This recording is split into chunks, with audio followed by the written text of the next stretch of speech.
Hey, you know, it's no secret that retro game collecting can be a pretty expensive hobby. Sometimes, I personally, I only buy games I know I'll play, but I also hold on to a lot of my old games. So sometimes, when you have a game from the past that, like, from when you were a kid or a teenager or whatever, or sometimes you just buy a game that it's like you buy it for a good price, and then the next thing you know, all of a sudden the price of the game skyrockets.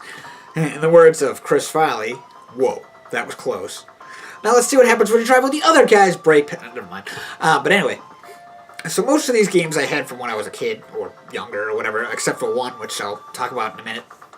Um, so I'm going to show you some of the games that I have that are worth like a pretty penny. Not that I would necessarily sell them because I hold on to a lot of my stuff, and so I'm going to show you the game, what it tends to go for, and then how I came across it. And I'm not going to mention Skies of Arcadia Legends, which is another game I have that's pretty expensive because I have that complete in case, but I've already told the story of that like 6 times.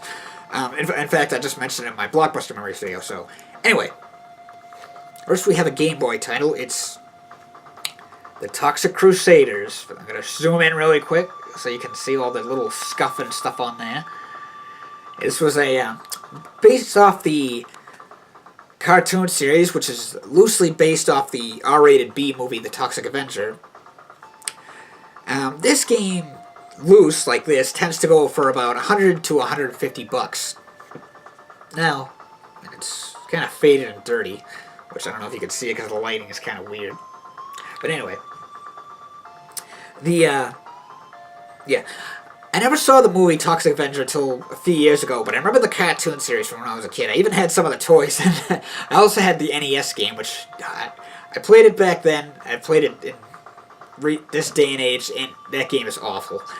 But, God, 6 years ago, when James Rolfe and Lloyd Kaufman did the review of all the old Toxic Crusaders games, and I was obviously only familiar with the NES ones. They pointed out stuff like, oh yeah, I remember that. Like, the second you get hit, there goes the mop. And I was like, yep, remember that, because when I was a kid, every time I played it, I was like, I gotta kill at least one guy with the mop. But anyway, it was probably 2015. I went back and rewatched the episode, and I'm like, well, the Game Boy one looks fairly decent.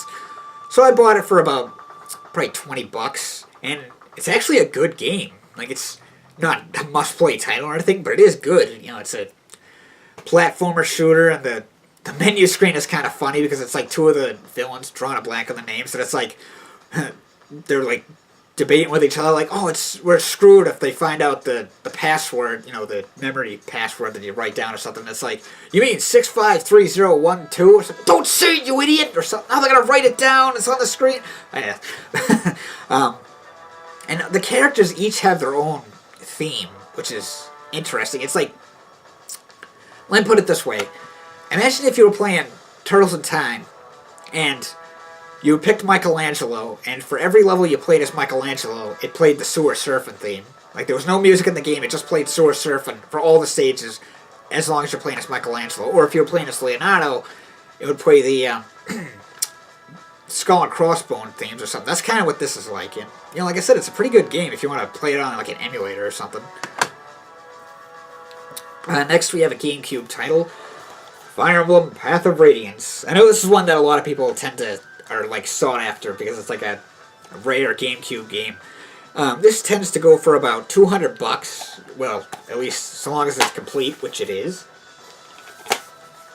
Now, Fire Emblem games were exclusive to Japan throughout the 90s, and when they were internationally released in 2003, starting with the game for the Game Boy Advance, I was one of the few people that actually showed interest, which is probably why this game is pretty expensive. But this one came out in 2005. I think it was like in the fall or late of 2005. I got it for Christmas, and awesome game. I love this. Is one of my favorites in the franchise. I've never been disappointed by a Fire Emblem game, even though people feel like they've gotten too simple or something like. Which I think it's just because ever since 2012, the franchise has gotten huge, which is fine with me because we get to see a lot more of the games. But I guess a lot of people don't like the fact that they added a casual mode, which is completely optional, so it's really not a big deal. But yeah, great Fire Emblem game, and yeah, this is one of the only ones I had the strategy guide for, because most of them, like, I just try and figure stuff out on my own.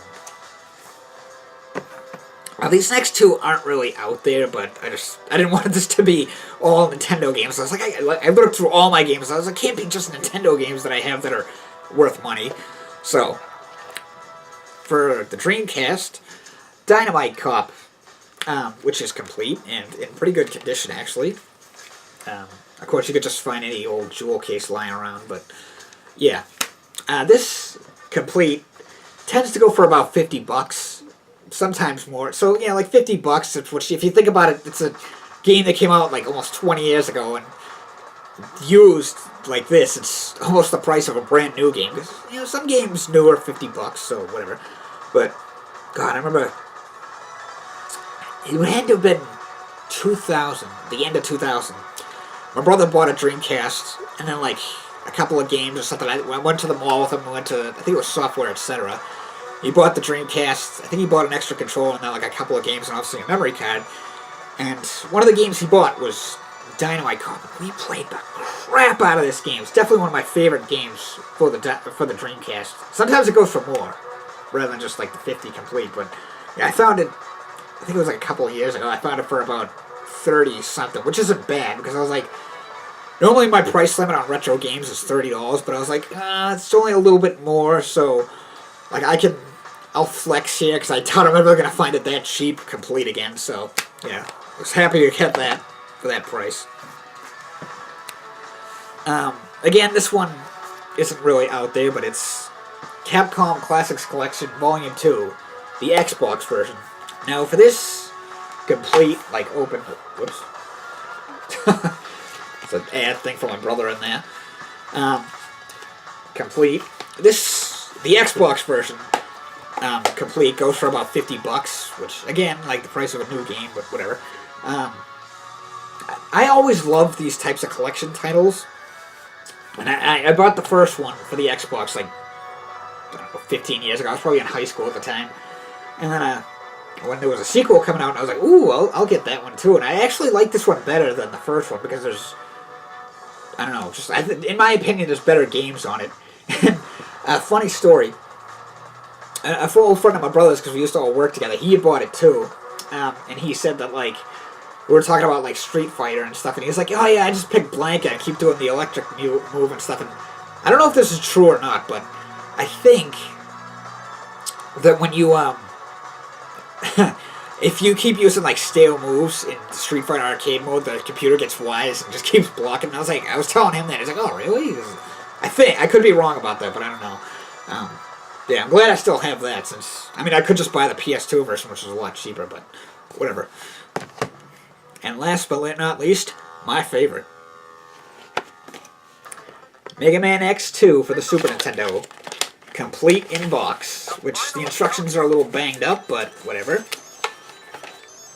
Now this, oops, I can show you the whole thing here. It's the instructions, the box, and the cartridge. Now this, like, in this case, so to speak, goes for about $220. Now, where was I? God, I was definitely in 3rd grade. I was in 3rd grade, and this was one of the things I had asked for, and I got it for my birthday. It was probably one of the happy... Wow.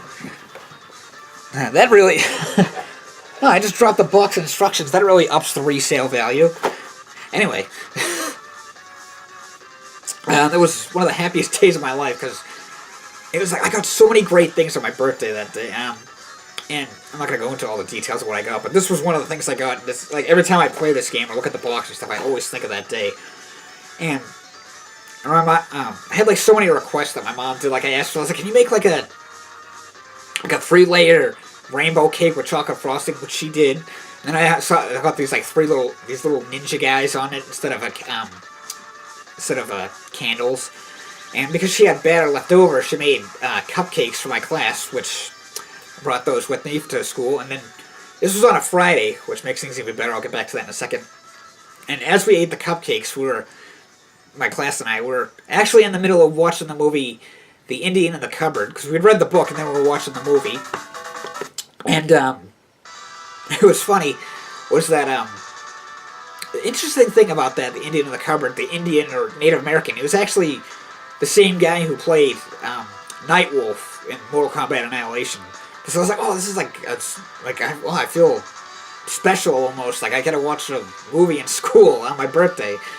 And it was on, like I said, it was on a Friday, so it's like, oh, and I got the whole weekend to play with all my stuff. And not only that, but that Saturday night was the Passover Rugrats episode, which was one of my favorites. I'm not Jewish, but I always loved that episode. So, yeah, like I said, this game always makes me think of that one day. So, what are some of the guys? What are some of the games that you guys have that are worth a lot of money? You can let me know in the comment section below, or if you want, you could even do a response video to this one. And as always, thanks for watching. I'll see you next time.